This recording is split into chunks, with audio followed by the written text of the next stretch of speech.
बिस्मिल्लाहिर्रहमानिर्रहीम। अस्सलाम वालेकुम। इस वीडियो में आप जानेंगे इफ्तार खजूर से करना क्यों ज़रूरी है। इस्लाम के मुताबिक अगर खजूर मुयस्सर ना हो तो पानी से रोज़ा इफ्तार किया जा सकता है। खजूरें फाइबर, पोटेशियम और कैल्शियम का भरपूर ज़रिया होती हैं। मज़ेदार होने के अलावा खजूरें वाकई इलाज के तौर पर भी इस्तेमाल होती हैं। ख़ास तौर पर जब रोज़े की बात हो तो खजूर में मौजूद आला कार्बोहाइड्रेट जिस्म की अहम ज़रूरियात बन जाती हैं, जो इतनी कम मिकदार में बहुत ज़्यादा तवानाई देती हैं। ये मीठा खाने की ख्वाहिश को दबाने और इस तरह दिन भर अपनी भूख को कंट्रोल करने में भी मदद करती हैं। आसाबी निज़ाम को मजबूत करने से लेकर दिल और आंखों की सेहत को फ़रोग देने तक खजूर के बहुत से फ़वाइद मौजूद हैं। इस फल के इस्तेमाल को रमज़ान तक महदूद रखने की बजाय साल भर खाने की कोशिश करें। खजूर पेट भरा हुआ महसूस करने में मदद करती है।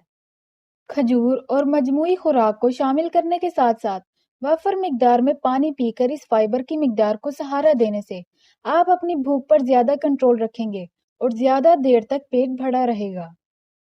खजूर कब्ज से निजात दिलाती है। खजूर हड्डियों को मजबूत करती है। माहिरीन का कहना है कि खजूर का इस्तेमाल जिसमें मादनियात जैसे कैल्शियम, मैग्नीशियम और जिंक के साथ साथ फॉस्फोरस भी होते हैं, रोजाना हमारी हड्डियों की सेहत को बेहतर बनाते हैं। खजूर मीठा खाने की ख्वाहिश को कम करती है। खजूर काफी देर तक भूख को कंट्रोल करने में मदद करती है। रोजा रखने के बाद हमारा जिस्म हमें ज्यादा कार्बोहाइड्रेट्स यानी मीठी ग़िज़ाओं की तरफ ले जाता है, ताकि हमारी शुगर तेजी से अपनी मामूल की सतह पर वापस आ सके। खजूर में पैंथोनिक एसिड की मौजूदगी जिल्द को मजीद निखारती है और आपको कुदरती चमक देती है। खजूर में विटामिन ए होता है, जो आंखों की सेहत को संभालने और आंखों की कमजोरी को रोकने में मददगार साबित होता है।